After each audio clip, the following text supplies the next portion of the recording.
Hi guys, I am answering all of your questions from the week 1 discussion board.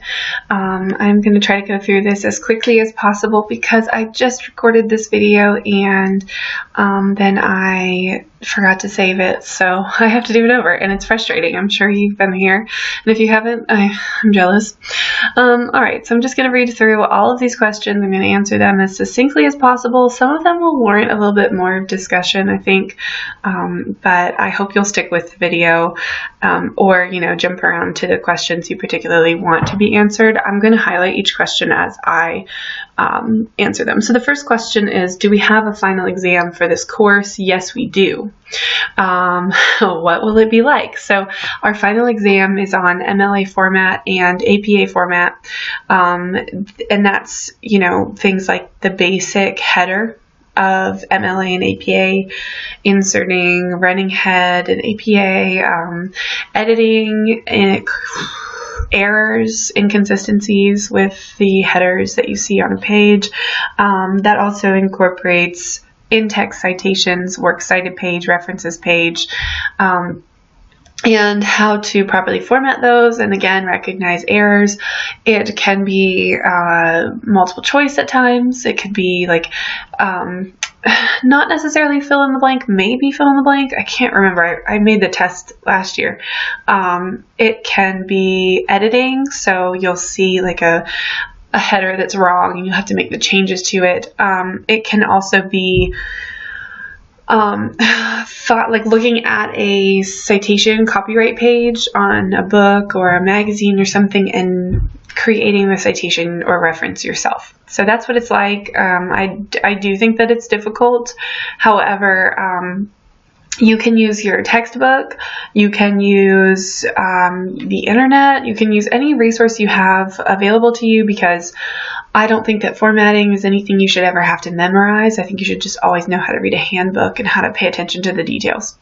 Is our final exam extra credit? Yes, it is. You can earn up to 50 points extra credit on top of all the points you've earned this semester. Will the final exam be in class or online? Because this is an online class, sorry, I'm highlighting now. Because this is an online class, the final exam will be administered online. However, if you are one of those students that needs to take an exam in person, either to force yourself to minimize distractions or because you test better sitting in a classroom or something like that, you can absolutely do that. I teach this course face-to-face at night, so I will be administering this exam in person, but also if that schedule doesn't work for you, you can come to my office at the end of the semester and take the test there. Okay, how will we tie this course into our profession? So this is the one question I know is going to require a little bit of elaboration, and I think it's a great question because I know that I have certainly been in that situation where I've, as a student, sat in a class that was required for my program, not as, a major English course or a major business course or whatever, but as a prerequisite. Like I sat through an ethics course, I sat through history classes and writing classes, and especially with history for me, that's the one subject that I thought as a student, I wish we didn't have to take this. Like, why am I sitting in this history class? I don't understand the relevance of it. I don't want to study history. I don't care about history, blah, blah, right? And I totally understand that feeling. So this question is totally valid, and I understand why students want to know, how is this going to help me? Do I think that your teachers in the future are going to ask you to write an MLA or APA? Yes, I think that. So, just in terms of if you get into your major programs and your teacher is like, hey, write me a quick essay, put it in MLA format, this class can help you, not have to go research what is MLA format. Do I think that your bosses are going to ask you to write in MLA format or APA format? No, I don't. I think, there might be one or two of you who go into a career where some type of MLA studious academic formatting is required, but I do think that there will be a standard format for the things that you submit in written ways at your job. You know, if you have to do charting, then you might have to chart in a certain standard. And if you have to fill out an incident report, then you might have to do that in a certain way. If you have to, I can't think of other things, you know, send certain emails in a certain manner.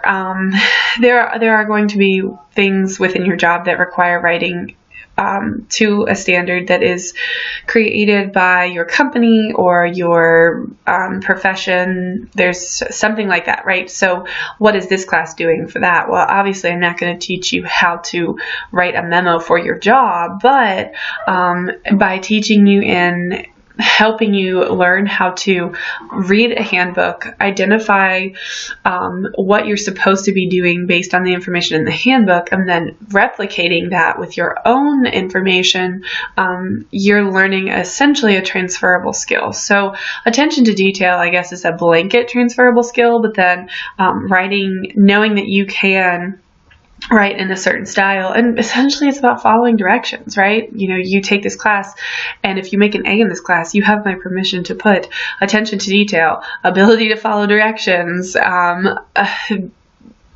trying to think of a really good verb here, but ability to analyze a situation, ability to problem solve. Like, all of these things are things that we're going to do in this class. So with formatting and attention to detail, that's really like half of it, but then the other half is analysis. And by the time you leave the class, you know, again, do I think that you're going to encounter a situation where your boss says, hey, I need you to write me a paper on how historians are portrayed in the media? Do I think that your boss is going to ask you to write you a paper on, have you write a paper on how historians are portrayed on social media? No. But this is the type of writing that you will see experts in the field write about. You know, for example, if you have a lawyer, he or she might write about the way that we practice law in a scholarly article, or they might write about the law themselves, like the actual laws.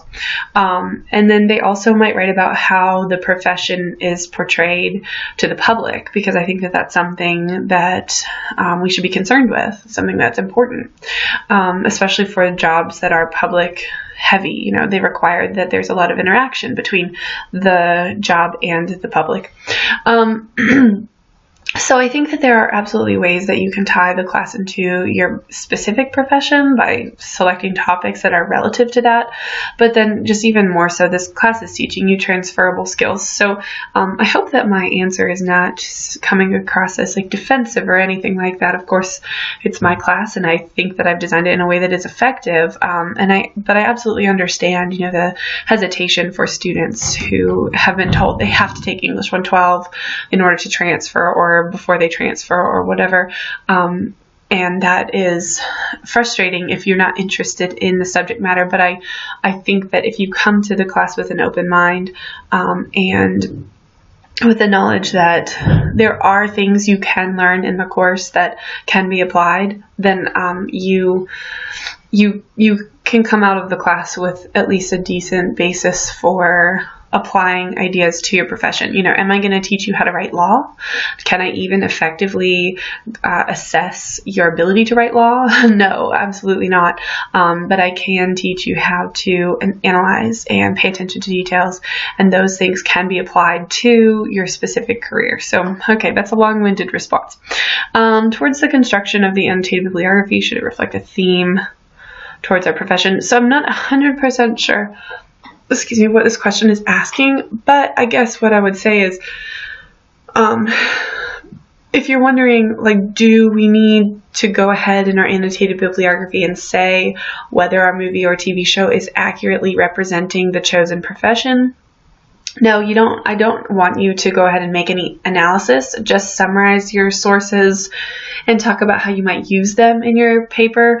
I do think, though, if you're looking at the evaluation section of each annotated entry, you might end up saying, I'll use this source to prove the accuracy of X profession or the inaccuracy of X career. That's fine, but I don't want you to go then into analyzing pieces of the movie or TV show if what you're doing is summarizing one of your secondary sources. I don't know if I answered this question, so email me if you have follow-ups or I can clarify in any way. Out of everything we learned throughout this course, which or what subject would be the most prominent? So we will tackle MLA and APA in equal amounts, 8 weeks on MLA, 8 weeks on APA. We'll tackle research for both of those in equal amounts, and writing about it, structuring your papers, things like that. So I guess really the thing that we're covering the most is formatting, finding effective research, and analysis. Those are the things that are found in both units. Those are things you'll do for 10 weeks. Worry about formatting, find research, and analyze. 10 weeks, 16 weeks, sorry. Okay. Are weekly assignments usually related to the culminating assignment for the unit? Yes. I try to make sure that everything you do in these Moodle activities are little small things that either give you practice for the big assignment or you're actually writing something you could use in the big assignment, like what you find in week 2. I'm not gonna, have you, for example, review a restaurant because that's irrelevant to what you're writing unless you're writing about being a chef or something. One question that I have is, there a specific word count for our assignments or discussions? Not really. I mean, if you're talking about the mini assignments, if there is a word count, I will always tell you. For discussions, no, there's not a word count because I don't care about the number of words you say. I care about the quality of your discussions in terms of being helpful and expressing your ideas. That's more important to me than word count. Of course, in your major assignments, you will have some type of requirement of length. So for your annotated bibliography, it's a sentence count and a source count. For your research proposal, it's a word count. For your MLA paper, it's a word count. Your extended bibliography, no word count, just a source count. Your handout does not have a word count. It has like a headings count, which I will certainly explain later. Your discussion for that probably will have a word count. Maybe I'll figure that out. And then your final paper will have a word count. Your final exam obviously is no word count necessary. If there's not a word count on an assignment and there's no other count like for your weekly Moodle activities, then you do not need to worry about words. You just want to make sure that you've completed the assignment and responded to all aspects of the prompt. What will be the hardest during the semester? I think that depends on what you're interested in. If you watch a lot of movies, if you watch a lot of TV shows, if you've already thought about like accuracy in the media, or I guess really in pop culture, then this MLA unit might be easy for you. If you already know a lot about MLA, this might be easy for you. In the APA unit, I do get a lot of students that say it's harder for them, but then I also get students who say it's easier. So why would the APA unit be harder if you've never worked with APA before? It's learning something totally brand new. If you are not avid on social media, then you might have to think a little harder about coming up with a topic, but that doesn't mean that this unit is impossible by any means. Why might the APA unit be easier if you've already tried out APA before? You might even find that finding the sources for the APA unit is easier. And if you are on social media, it's not necessarily that the assignment itself is going to be easier. Coming up with a topic is probably going to be easier for you. So that's a hard question to answer. Now this question is really like student specific, so I'm going to talk on it really quickly. Can I write about nurses in a variety of specialties if there are different ones represented in the show, or should I specifically write about ER, trauma nurses, pediatric nurses, etc.? This can be applied to anyone. If you find that your career has like offshoots or branches within some kind of umbrella term like nurse, and there's different types of nurses, or lawyer, and then there's different types of lawyers, it's really up to you, but it's also up to how you're going to focus your paper. So if you plan on focusing it on duties that any nurse or any lawyer can have, it's fine to not differentiate or not really pay too much attention to how you differentiate the different types of nurses. However, if you find that your research talks about employment law and criminal law as totally two separate things, and criminal lawyers are doing something different than employment lawyers are, or ER nurses are doing something completely different than pediatric nurses, you can't necessarily kind of blend those things together, because then you're not comparing apples to apples. So it really just depends on the duties that you're looking at. Are they blanket across the board? Any lawyer, any nurse, whatever your profession is, anyone is doing that, any doctor, whatever, or is it specific to that type of branch within the career? I think that's something you want to look at. Now, if you specifically want to talk more about what you're seeing on your show or movie, and should I pick just pediatric nurse or ER nurse, please email me. I'd be happy to discuss that further. If you had another question before this word additionally, like there was a question before it and I totally skipped over it, please email me. Do we need any resources for the class, such as textbooks or access codes? You do not need an access code. I despise those things. Do you need a textbook? Yes, it's the same one as English 111. So it's the Little Seagull Handbook. That's all you need. There's a reference to it in the syllabus, and there's a link in the syllabus to an Amazon ebook if you either did not take English 111 at Mitchell, or if you sold your book back, or if it's been a while since you took English 111. A question that I have in regard to the course: if I had to submit work late for a major assignment within that 24-hour period, will I get partial credit because the work is late, or is there any punishment for submitting it past the due date? Yes, I'll make you sit in the corner. No, I'm just kidding. There is no punishment. There's no partial credit. You're not being penalized in any way for turning in your assignment late within those 24 hours. Everyone automatically has it. You don't have to request the 24 hours.